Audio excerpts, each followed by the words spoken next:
Selamat datang di dalam ibadah chapel perdana kita di semester yang baru. Kita akan persiapkan hati dan pikiran kita. Kita akan sama-sama memasuki ibadah di dalam tahun 2021 ini. Mari kita tundukkan kepala kita mengambil waktu teduh, kita datang menghadap Tuhan.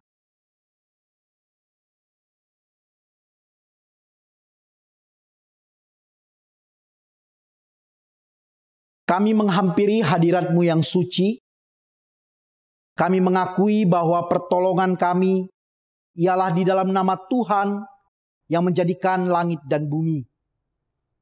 Biarlah ibadah ini boleh berlangsung di dalam nama Allah Tritunggal, Bapa, Putra, dan Roh Kudus. Amin.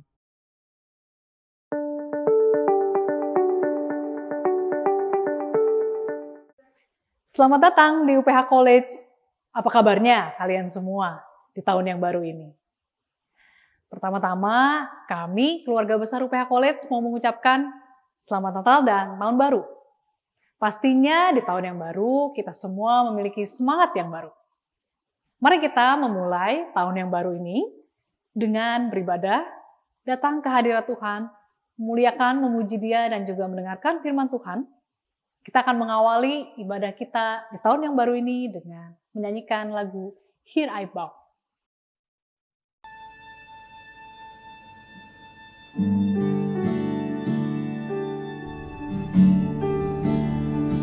Where would I run to the throne of mercy?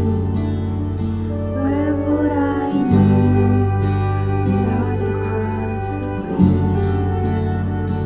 How great the love, strong the hand that holds us. Beautiful, so beautiful.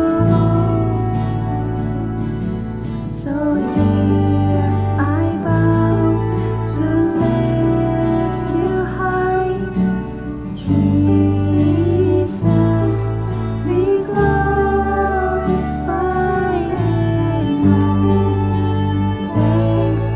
For all my life I am yours, forever yours. There is a King who bore the scars of healing. There is a Son came in grace and truth. How great the love that carries us to kindness. Wonderful, you're wonderful. So here I bow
kita masuk di dalam doa pembukaan.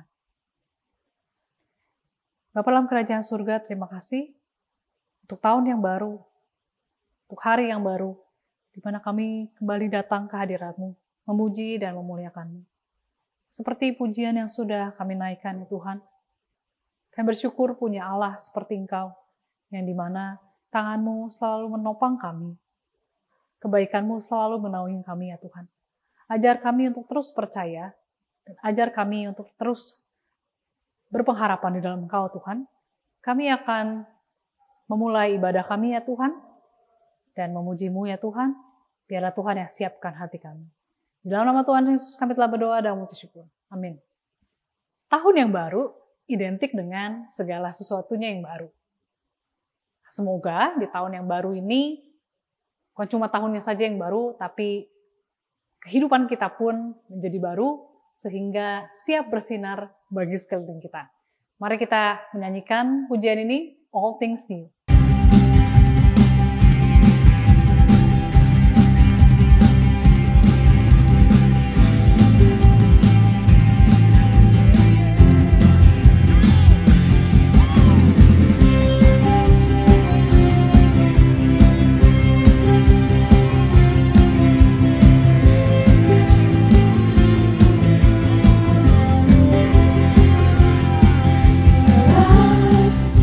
You were so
Sebentar lagi kita akan mendengarkan firman Tuhan yang disampaikan oleh Bapak Pangulu.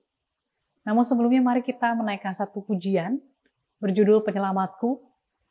Lagu ini menyampaikan bahwa kita perlu terus berpengharapan di dalam Tuhan. Walaupun ada dalam situasi dan kondisi yang sulit, tapi kita punya harapan di dalam Dia. Mari kita menyanyikan lagu ini.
rasakan tenang hanya dalam hadiratmu.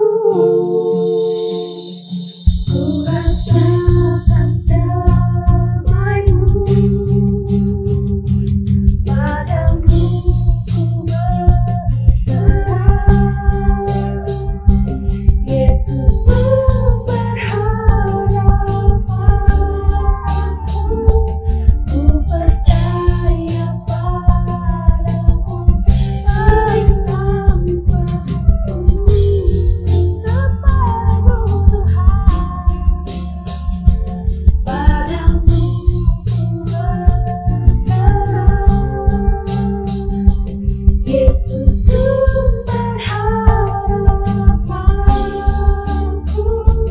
ku percaya padamu, penambahku.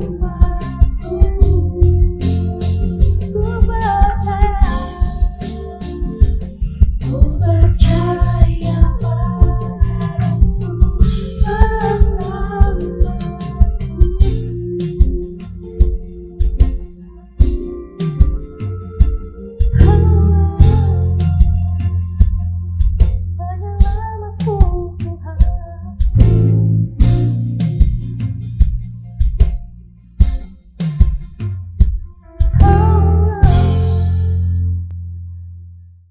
Mari kita berdoa sebelum kita mendengarkan firman Tuhan. Bapa dalam kerajaan surga, kami tahu bahwa pengharapan kami hanya di dalam Engkau Tuhan, penyelamat kami, juru selamat kami yang hidup, Yesus Kristus. Apapun yang menjadi situasi, kondisi kami saat ini, kami mau bawa ke dalam tangan-Mu ya Tuhan. Sebentar kami akan mendengarkan firman-Mu, biar Tuhan yang menyiapkan hati kami, pikiran kami, supaya kami tidak hanya mendengarkan firman-Mu, tapi siap memateraikan dan juga melakukannya di dalam kehidupan kami. Di dalam nama Tuhan Yesus kami telah berdoa. Amin.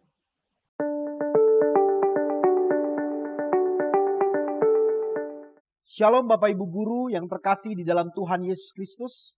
Shalom juga untuk setiap kita para siswa yang ada di UPH College. Selamat memasuki tahun yang baru, tahun 2021. Kita bersyukur atas anugerah Tuhan, kita dihantar masuk ke dalam tahun ini tanpa kekurangan suatu apapun.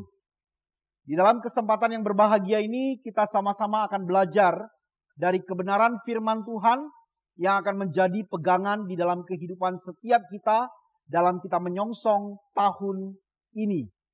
Biarlah tahun ini dapat kita songsong dengan penuh optimisme. Kita akan merenungkan sabda Tuhan. Saya mengundang setiap kita untuk menundukkan kepala, kita datang kepada Tuhan dengan kerendahan hati. Kita berdoa. Kami sungguh bersyukur ya Tuhan atas kasih dan rahmat-Mu yang begitu besar di dalam kehidupan setiap kami. Kami boleh ada di tahun 2021 semata-mata karena kasih dan anugerah-Mu yang besar. Kami akan merenungkan sabda-Mu, Tuhan berbicaralah kepada setiap kami. Biarlah kami disapa, disegarkan oleh kebenaran firman-Mu untuk kami sama-sama dapat hidup di dalam kehidupan yang penuh dengan pengharapan di tengah ketidakpastian yang ada. Tuhan, Engkau pakai hamba-Mu, Engkau urapi, biarlah setiap firman Tuhan yang ditaburkan itu boleh jatuh di tanah yang subur, boleh berakar, boleh bertumbuh, dan boleh berbuah bagi kemuliaan nama-Mu. Kami anak-anak-Mu siap untuk mendengarkan sabda-Mu. Kami memberikan telinga kami memberikan hati kami untuk dibentuk sesuai dengan kehendak-Mu. Terima kasih ya Tuhan. Di dalam nama Tuhan Yesus Kristus kami berdoa, kami mengucapkan syukur kepada-Mu. Amin. Anak-anak yang terkasih di dalam Tuhan Yesus Kristus, firman Tuhan di dalam kesempatan siang hari ini kita akan belajar bersama. Saya beri tema pengharapan di tengah keputusasaan. Kita akan buka sama-sama di dalam Yeremia pasal yang ke-31 ayat 7 sampai dengan ayat yang ke-14. Kitab Nabi Yeremia pasal yang ke-31 ayat 7 sampai dengan ayat yang ke-14. Saya akan membacakan untuk setiap kita. Sebab beginilah firman Tuhan, bersorak-sorailah bagi Yakub dengan sukacita, bersukarialah tentang pemimpin-pemimpin bangsa-bangsa. Kabarkanlah, pujilah, dan katakanlah, Tuhan telah menyelamatkan umatnya, yakni sisa-sisa Israel. Sesungguhnya aku akan membawa mereka dari tanah utara dan akan mengumpulkan mereka dari ujung bumi. Di antara mereka ada orang buta dan lumpuh, ada perempuan yang mengandung bersama-sama dengan perhimpunan yang melahirkan. Dalam kumpulan besar mereka akan kembali kemari. Dengan menangis mereka akan datang, dengan hiburan aku akan membawa mereka. Aku akan memimpin mereka ke sungai-sungai, di jalan yang rata, di mana mereka tidak akan tersandung. Sebab aku telah menjadi bapa Israel, Efraim adalah anak sulungku. Dengarkanlah firman Tuhan, hai bangsa-bangsa. Beritahukanlah itu di tanah-tanah pesisir yang jauh. Katakanlah, Dia yang telah menyerahkan Israel akan mengumpulkannya kembali dan menjaganya seperti gembala terhadap kawanan dombanya. Sebab Tuhan telah membebaskan Yakub, telah menebusnya dari tangan orang yang lebih kuat daripadanya. Mereka akan datang bersorak-sorak di atas bukit Sion.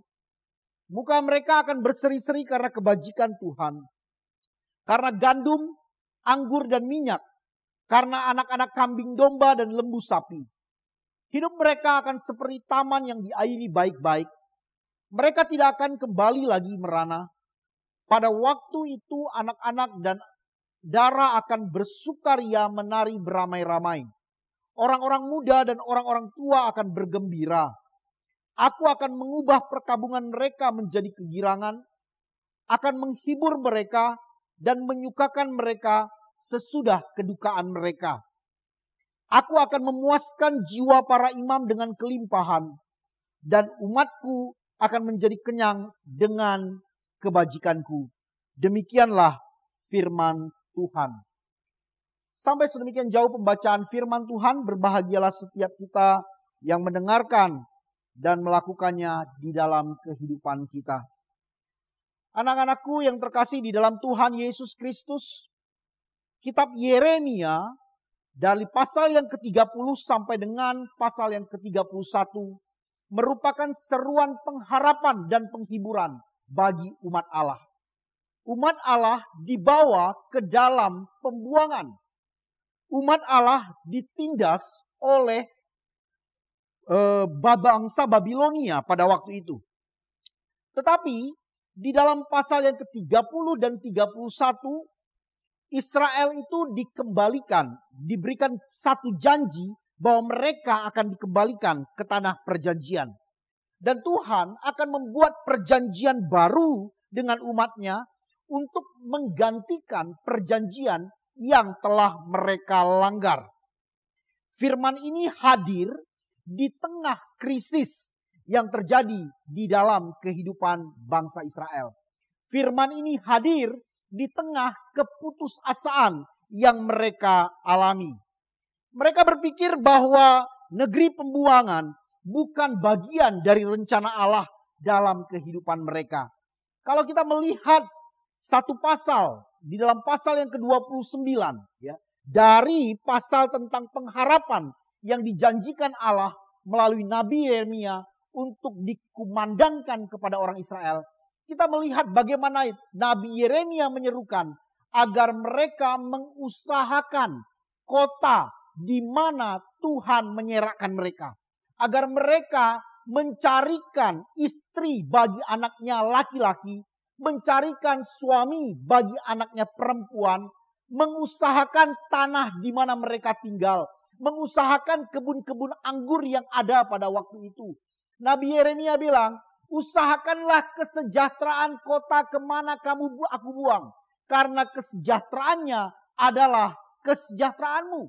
Dan kemudian Yeremia berkata, demikianlah firman Tuhan, aku ini mengetahui rancangan-rancangan yang ada padaku mengenai kamu. Bukan rancangan kecelakaan, tetapi rancangan yang mendatangkan damai sejahtera. Tetapi orang Israel berpikir, bagaimana mungkin ketika kami hidup di negeri pembuangan seperti ini, ada damai sejahtera?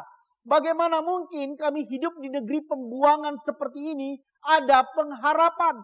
Identitas kami sebagai sebuah bangsa itu telah berganti. Kami adalah orang-orang yang hidup di dalam perbudakan. Orang Israel merasa bahwa kehidupannya di tanah pembuangan adalah sebuah ketragisan hidup. Masa umat Allah harus mengalami ketragisan hidup yang sedemikian rupa? Belum lagi tantangan nabi-nabi palsu yang muncul pada waktu itu. Mereka berbicara atas nama Allah. Tetapi Yeremia mengatakan mereka tidak masuk di dalam dewan musyawarah Allah. Mereka berbicara atas nama Allah, mereka menyerukan damai sejahtera Allah kepada bangsa Israel. Mereka menyerukan untuk berharap kepada bangsa-bangsa di sekeliling dari penaklukan Babel pada waktu itu.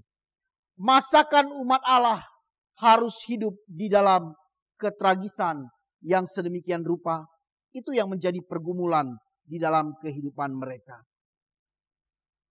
Ketidakpastian, keadaan putus pengharapan di tengah-tengah kondisi yang kita hadapi sekarang ini. Mungkin konteksnya berbeda, tetapi kita menemukan ada suara Tuhan yang dikumandangkan di dalam setiap situasi dengan cara yang sama. Kehidupan manusia memang sangat begitu rapuh, menjadi sasaran dari berbagai kekuatan yang berada di luar kemampuan kita untuk mengaturnya. Orang Israel tidak bisa memahami bagaimana di dalam kehidupan yang mereka jalani, mereka harus berada di dalam penindasan. Mereka tidak punya kuasa untuk mengatur kehidupan yang ada di luar diri mereka. Di dalam kehidupan yang kita masuki di tahun 2021, pandemik juga belum usai. Kita menemukan justru korban semakin banyak berjatuhan.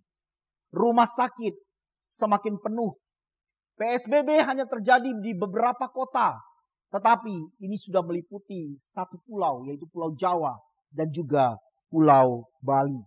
Bagaimana kita menemukan di dalam kenyataan yang sedemikian, kehidupan manusia itu begitu rapuhnya.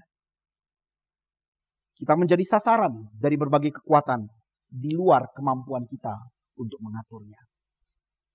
Seorang pendeta yang bernama Timothy Keller di dalam bukunya Walking with God Through Suffering, dia mengatakan bahwa kehidupan ini begitu tragis. Tetapi dia mengatakan kita mengetahui hal tersebut melalui intuisi kita. Kalau kita tahu kehidupan ini begitu tragis, kita tahu dari mana? Dari intuisi setiap kita. Dan orang-orang yang menghadapi berbagai penderitaan, orang-orang yang menghadapi berbagai kesulitan, tahu betul bahwa kita tidak mungkin menghadapinya hanya dengan mengandalkan kekuatan kita sendiri. Kita semua butuh dukungan jika kita tidak ingin masuk dalam keputusasaan. Maka kita akan belajar beberapa poin dari apa yang disampaikan oleh Nabi Yeremia kepada orang Israel yang kehilangan pengharapan, yang hidup di dalam keputusasaan. Justru pengharapan hadir dari firman Allah di tengah keputusasaan mereka. Ada 3 poin yang kita akan belajar bersama-sama. Saya mengajak setiap kita untuk melihat ke dalam ayat yang ke-10. Yeremia berkata kepada mereka, dengarlah firman Tuhan, hai bangsa-bangsa. Beritahukanlah itu di tanah-tanah pesisir. Katakanlah, dia yang telah menyerahkan Israel akan mengumpulkannya kembali. Di sini kita belajar bahwa Allah yang kita sembah, Allah yang berfirman kepada orang Israel pada waktu itu adalah Allah yang berdaulat di dalam sejarah manusia. Ia menyatakan dirinya di dalam sejarah manusia. Aku loh yang menyerahkan orang Israel. Aku loh yang akan mengumpulkan mereka kembali. Aku yang berintervensi di dalam kehidupan manusia itu sendiri. Ketika kita memahami akan hal ini, kita akan menyadari bahwa dunia di mana kita tinggal, sekalipun itu di dalam keputusasaan, sekalipun itu ketiadaan pengharapan, kita tahu itu apa yang dilihat oleh mata kita saja. Tetapi Allah yang kita kenal, Allah yang kita sembah adalah Allah yang berdaulat di dalam kehidupan manusia. Allah yang kita sembah adalah Allah yang berdaulat di dalam sejarah manusia. Kita bisa melihat sama-sama dari kisah Daniel. Mungkin para siswa sekalian, sejak dari sekolah minggu engkau telah mendengar cerita bagaimana Daniel, orang-orang pilihan Allah, ya, ditempatkan di Babilonia itu semata-mata karena kehendak Allah yang berdaulat. Daniel hidup di bawah penguasa Nebukadnezar, ia hidup di bawah penguasa Kores yang terakhir begitu ya. Jadi ada 4 orang penguasa yang berkuasa begitu luar biasa, ya. Mulai dari penguasaan Nebukadnezar, Belshazzar, Darius, dan Kores pada waktu itu. Nah, tetapi penyertaan Allah di dalam kehidupan mereka itu begitu luar biasa. Daniel dan kawan-kawan, ya Daniel, Hananya, Misael, Azaria, ini adalah orang-orang yang di dalam nama mereka, di dalam arti nama mereka, ya selalu dikaitkan dengan Allah. Sebagai contoh, Daniel itu artinya Allah adalah hakimku, ya. Tetapi ketika dia menjadi tawanan yang dibawa dari Yerusalem ke Babilonia, namanya itu diubah. Namanya bukan Daniel, tetapi namanya Belshazzar. Yang berarti apa? Bel itu adalah dewa. Ada pergantian nama. Bukan hanya kepada Daniel, tetapi kepada Hananya, Misael, Azaria yang menjadi Sadrak, Mesak, Abednego. Dan nama-nama ini nama-nama Babel. Perubahan identitas terjadi di dalam kehidupan mereka. Tetapi di dalam perubahan identitas yang disematkan oleh Nebukadnezar kepada mereka, tidak mengubah pendirian mereka kepada Allah yang hidup. Mereka tahu bahwa apa yang terjadi di dalam kehidupan mereka semata-mata adalah karya tangan Allah. Ketika Daniel dan kawan-kawan itu diperhadapkan pada satu perintah untuk menyantap dari jamuan makan raja, Daniel dan kawan-kawan menetapkan hati mereka. Mereka memutuskan untuk tidak memakan santapan dari pelaburan raja. Ya, mereka belajar untuk makan dari sayur-sayuran. Sampai dikatakan kepada pengawal istana, adakan uji coba kepada kami selama 10 hari. Dan lihat perawakan kami. Ya, bagaimana kalau kami itu mengalami sesuatu yang tidak baik, baru nanti engkau akan berikan kepada kami pelaburan raja. Tetapi kalau perawakan kami baik, izinkan kami untuk tetap melakukannya. Kita dapat melihat implikasi teologis di sini. Bagaimana Daniel dan kawan-kawan itu memutuskan untuk tidak bergantung sepenuhnya kepada santapan yang diberikan oleh raja kepada mereka. Mereka tahu bahwa Allah yang mereka sembah adalah Allah yang hidup, Allah yang berdaulat di dalam sejarah hidup manusia. Kita juga melihat bagaimana ketika Nebukadnezar itu mendirikan patung yang tingginya begitu luar biasa. Kalau dengar bunyi-bunyian, engkau harus sujud menyembah kepada patung itu. Tetapi Sadrak, Mesak, Abednego tidak mau tunduk sujud menyembah kepada patung yang dibuat oleh Nebukadnezar. Bahkan dia berani berkata bahwa jikalau Allah yang kami sembah tidak akan melepaskan kami dari api itu, ya, kami tetap tidak akan menyembah kepada Allah yang dibuat oleh Tuanku, kepada patung yang dibuat oleh Tuanku. Kalau kita membaca terus kitab Daniel, kita menemukan di dalam Daniel pasal yang ke-11 ayat yang ke-32b.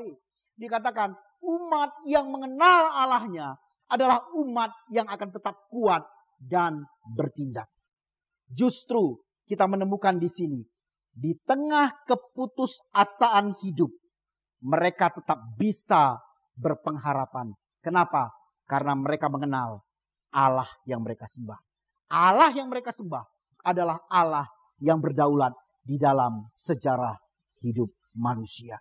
Tidak ada yang terlalu kecil bagi Allah. Virus corona boleh terjadi, krisis ekonomi boleh terjadi. Mungkin engkau menerima dampak dari keuangan orang tuamu yang mulai morat-marit. Mungkin beberapa keluargamu terenggut nyawanya karena COVID. Mungkin ada dari orang-orang yang kau kasihi yang harus menderita di rumah sakit karena COVID-19 yang masih terjadi hingga hari ini. Tetapi saya mau mengatakan kepadamu, perhatikan, setiap peristiwa yang terjadi dalam hidupmu tidak luput dari campur tangan Allah. Rambut yang jatuh ke bawah, itu pun Tuhan tahu. Yesus pernah berkata, burung pipit, ya, 2 ekor 1 duit. 1 duit itu tidak ada harganya. Ya, itu bisa dapat 2 ekor. Nah, ketika dapat 2 ekor pun Tuhan pelihara. Bunga bakung yang pagi itu mekar, semerbak, ya, begitu indah, yang sore itu layu, dibuang orang, itu pun Tuhan pelihara. Masakan hidupmu Tuhan tidak pelihara? Tuhan berdaulat sepenuhnya dalam kehidupan kita umat pilihan.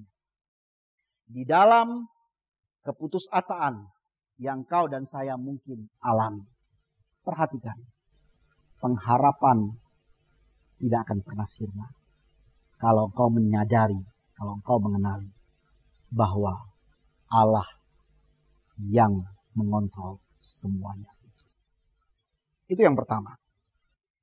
Yang kedua, kalau kita lihat di dalam ayatnya yang ke-9, ketika Allah itu berkata kepada Israel melalui Yeremia, supaya mereka bersorak-sorak, supaya mereka bersukaria, supaya mereka memuji. Kenapa? Karena Tuhan akan mendatangkan kelepasan di dalam kehidupan mereka. Sekali lagi Tuhan memperkenalkan dirinya kepada mereka bahwa Israel itu adalah anaknya. Aku adalah Bapa.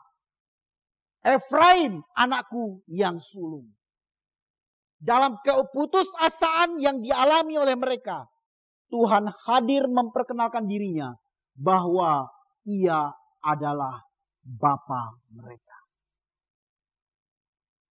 Tremper Longman yang ketiga, ya, itu menyatakan begini. Waktu kita menelusuri gambaran tentang Bapa di dalam Alkitab, itu sama artinya kita sedang menelusuri ikhtisar umum teologi Alkitab, ya, di dalam ukuran yang kecil. Jadi waktu kau cari kata Bapa dari Kejadian sampai Wahyu, ya, engkau akan menemukan kata Bapa itu merupakan sebuah ikhtisar teologi Alkitab di dalam bentuk yang ini. Allah memperkenalkan dirinya sebagai Bapa. Tapi kita harus sadar bahwa waktu, ya, Allah itu memperkenalkan dirinya tentang kebapaan yang hadir di dalam kehidupan manusia. Setiap kita punya Bapa. Pada awalnya, ya, kata Bapa itu adalah sesuatu yang ideal. Ya. Kata Bapa itu diciptakan untuk kebaikan. Dan Allah sang inisiator di dalamnya. Tetapi karena kejatuhan manusia di dalam dosa, ya, manusia gagal, ya, untuk melihat Bapa seperti yang Allah gambarkan. Tetapi Allah di dalam Kristus Yesus adalah Bapa yang sempurna. Satu-satunya Bapa yang dapat menebus kegagalan-kegagalan dari Bapa kita yang ada di dunia. Kita sebagai anak mungkin tidak selalu bisa melihat Bapa kita itu sempurna. Kenapa? Mereka masih manusia. Tetapi Allah yang adalah Bapa itu tidak pernah mengecewakan kehidupan setiap kita. Ketika ia memperkenalkan dirinya sebagai Bapa, itu mau menunjukkan bahwa ia begitu mengasihi engkau dan saya. Di tengah keputusasaan hidup yang engkau alami, Bapa datang merangkul engkau dengan cinta. Anak-anakku yang terkasih di dalam Tuhan Yesus Kristus, firman Tuhan berkata, seperti Bapa sayang kepada anak-anaknya, demikian Tuhan sayang kepada orang-orang yang takut akan Dia. Di dalam doanya Yesus berkata, waktu Filipus bertanya kepadanya, Tuhan, bagaimana caranya kami berdoa? Yesus berkata, berdoalah demikian, Bapa kami yang di surga. Jadi kata Bapa itu begitu agung digambarkan kitab suci kepada kita. Dialah Bapa kita yang sejati. Di tengah keputusasaan hidupmu, di tengah ketiadaan pengharapan, ketika engkau menyadari bahwa Allah adalah Bapamu, engkau akan tetap berpengharapan sekalipun keadaan begitu sulit untuk engkau dan saya berharap. Bapa, Dialah Allah yang begitu mengasihi engkau dan saya. Roh Kudusnya diberikan di dalam kehidupan setiap kita. Dan Roh Kudus itu yang mengajar kita untuk memanggil Dia, Ya Aba, Ya Bapa. Yang ketiga, kita lihat sama-sama di dalam ayatnya yang ke-10. Tuhan bilang, dengarlah firman Tuhan, hai bangsa-bangsa. Beritahukanlah itu di tanah-tanah pesisir yang jauh. Katakanlah, Dia yang telah menyerahkan Israel akan mengumpulkannya kembali dan menjaganya seperti gembala terhadap kawanan dombanya. Di tengah keputusasaan, Allah memberikan berita pengharapan bahwa Ialah gembala dalam kehidupan umatnya. Kalau kita melihat ke dalam Alkitab, penggambaran Alkitab tentang kata gembala, itu ada lebih dari 100 rujukan mengenai kata ini. Pengembalaan di zaman Palestina kuno itu memberikan dasar bagi rujukan secara figuratif untuk kita mengerti kenapa Allah menggambarkan dirinya sebagai gembala. Kalau kita melihat dengan Mazmur yang terkenal, Mazmur pasal 23. Dalam relasinya dengan Allah, Daud berkata, Tuhan adalah gembalaku, takkan kekurangan aku. Ia membaringkan aku di padang rumput yang hijau. Ia membawa aku ke air yang tenang. Kita melihat bagaimana Allah memperkenalkan dirinya sebagai gembala. Dan Daud melihat Allah sebagai gembala dalam gambaran figuratif. Gembala yang ada di Palestina kuno adalah gembala yang berbeda dengan gembala yang ada di zaman modern. Pengembalaan yang ada di sana menuntut kualifikasi seorang gembala yang baik untuk dapat membimbing domba-domba dengan baik. Gembala adalah orang yang akan mempersiapkan padang rumput yang hijau. Gembala adalah orang yang akan mempersiapkan air, mempersiapkan tempat perlindungan, mempersiapkan tempat berteduh, bahkan adalah pribadi yang akan merawat luka-luka yang dialami oleh domba-domba tersebut. Domba-domba sangat bergantung sepenuhnya kepada gembala. Tanpa gembala, mereka tidak dapat berbuat apa-apa. Kepada merekalah domba-domba ini bergantung. Siswa-siswi yang terkasih, domba itu bukan saja binatang yang sangat bergantung kepada sang gembala. Tetapi domba tidak akan hidup lebih lama tanpa seorang gembala. Domba bukan saja makhluk yang dapat bergantung, yang sangat bergantung kepada sang gembala, tetapi binatang ini juga merupakan binatang yang sangat bodoh, sangat mudah tersesat, tidak bisa menemukan jalan kembali sekalipun kandang itu sudah di depan mata. Ya. Ketidakberdayaan domba ini membawa satu pengertian kepada kita. Kualifikasi seorang gembala seperti apa yang dibutuhkan oleh para domba.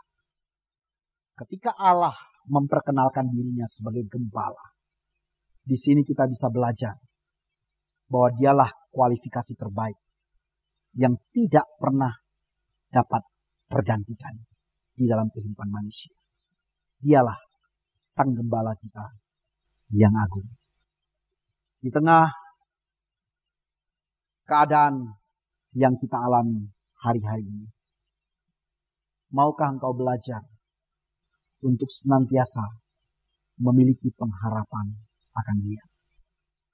Kenapa pengharapan harus ditanamkan di dalam Dia?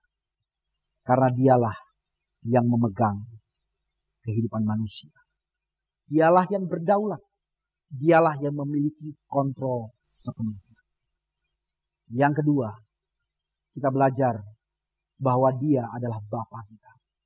Bapa yang baik tidak akan pernah menginginkan kecelakaan bagi anak-anaknya. Yesus pernah berkata, Bapa mana yang ketika anak-anaknya minta ikan akan memberikan ular? Bapa mana yang ketika anak-anaknya meminta roti akan memberikan batu? Yang ketiga, kita belajar bahwa Allah yang kita sembah adalah Allah Sang Gembala Agung itu sendiri. Dialah yang memenuhi kriteria terbaik untuk menggembalakan hidup setiap kita. Di dalam kesempatan tahun baru ini, saya menantang setiap kita tanpa kecuali. Maukah engkau belajar untuk sepenuhnya mengenal siapa Allah yang kau sembah? Daniel dan kawan-kawan mengenal siapa yang mereka sembah, sehingga mereka bisa bertindak di dalam situasi yang tersulit sekalipun. Firman Tuhan berkata, umat yang mengenal Allahnya adalah umat yang akan tetap kuat dan akan bertindak. Mari komunitas UPH College, kita maju menghadapi tahun 2021 dengan optimisme yang penuh. Karena kita mengenal siapa yang kita sembah. Kita tundukkan kepala kita berdoa. Kami bersyukur untuk kebenaran sabda-Mu yang kami boleh dengarkan pada kesempatan hari ini. Biarlah firman-Mu boleh termaterai di dalam kehidupan setiap kami. Tidak ada tempat bagi kami untuk berputus asa. Karena pengharapan kami pasti di dalam Allah yang berdaulat, di dalam Allah yang memperkenalkan dirinya sebagai Bapa, di dalam Allah yang memperkenalkan dirinya sebagai gembala kami. Tolong kami untuk mengenal Engkau lebih lagi.